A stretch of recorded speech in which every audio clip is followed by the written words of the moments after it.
China's iron rice bowl conundrum. Too young to remember, too indoctrinated to forget, and too enduring to ignore. Understanding why they protect themselves.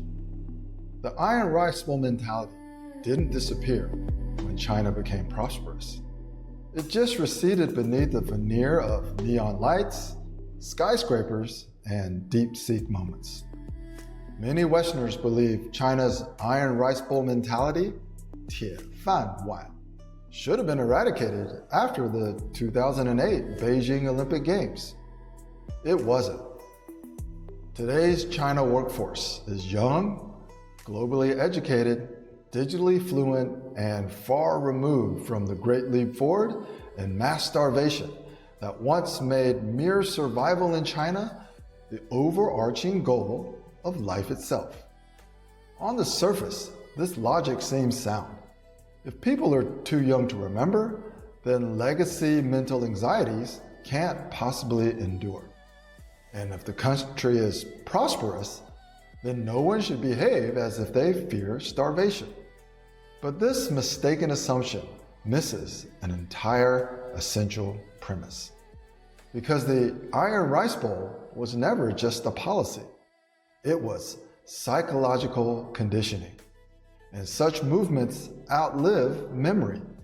And in Chinese psychology, it will endure far longer than a penny saved is a penny earned. From historical trauma to behavioral instinct. Long before China's economic reforms, the iron rice bowl, part metaphor and part cultural idiom, guaranteed lifetime employment and a minimal but stable living. Yet entry into these highly coveted roles rarely came from merit alone. It usually required Guanxi, turning security into a privilege bestowed through personal connections.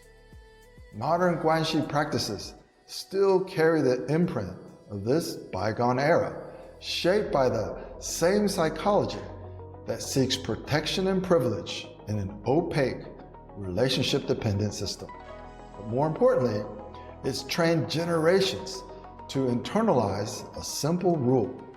Survival depends on avoiding risk and not disturbing the status quo. Now, this rule wasn't taught in textbooks.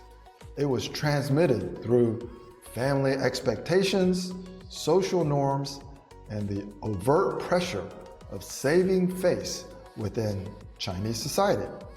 Even today, Chinese parents will proactively leverage their Guanxi networks to create advantages for their children.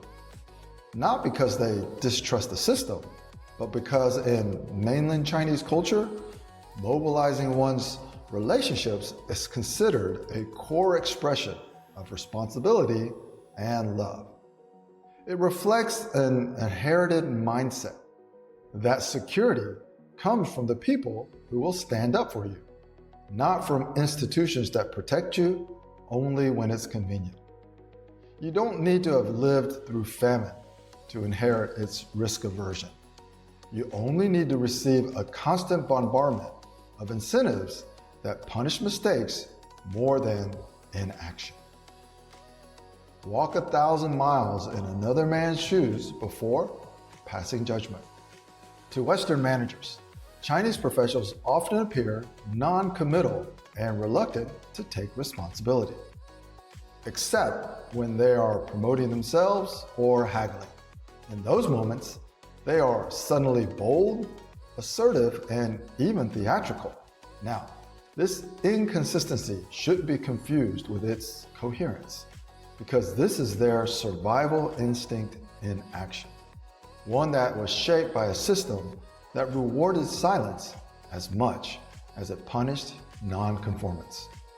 Negotiations are rare occasions when bold proclamations are endorsed and even rewarded, which is why Chinese behavior appears to swing so dramatically. Misinterpreting these patterns leads Westerners to underestimate Chinese potential and misjudge their character. And the culprit is our myopia.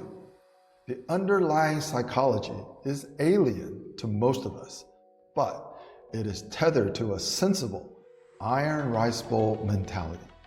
And for those seeking fortunes in China, a more rewarding journey will commence as soon as you empathize with its legacy. So what does this mean for foreign leaders? Foreigners will struggle against iron rice bowl sentiments if we aren't familiar with their origins and we presume they no longer exist. Regardless, here are some tactical reminders. You cannot lecture people out of self-preservation. You cannot pressure caution into courage, and you shouldn't expect anyone in China to share your lived experiences. However, you can influence more positive outcomes when you are able to do 4 things. Number 1, lower their perceived personal risk assessment. Number 2, instill a visible sense of shared responsibility. Number 3, create face-saving off-ramps as often as possible. And number 4, publicly reward more desirable behaviors. Progress in China isn't propelled by urgency. It's driven by a sense of security. All right, so where do we go next? If Chapter 6 explains why caution persists in Chinese psychology, the next chapter tackles the practical question surrounding their anxieties. How do you move things forward without triggering defensive paralysis? The answer lies in understanding how they feel. And in Chinese, we talk about the term wei qu, because in China, progress doesn't come from pressure. It comes from making movement feel safe. That's the next layer.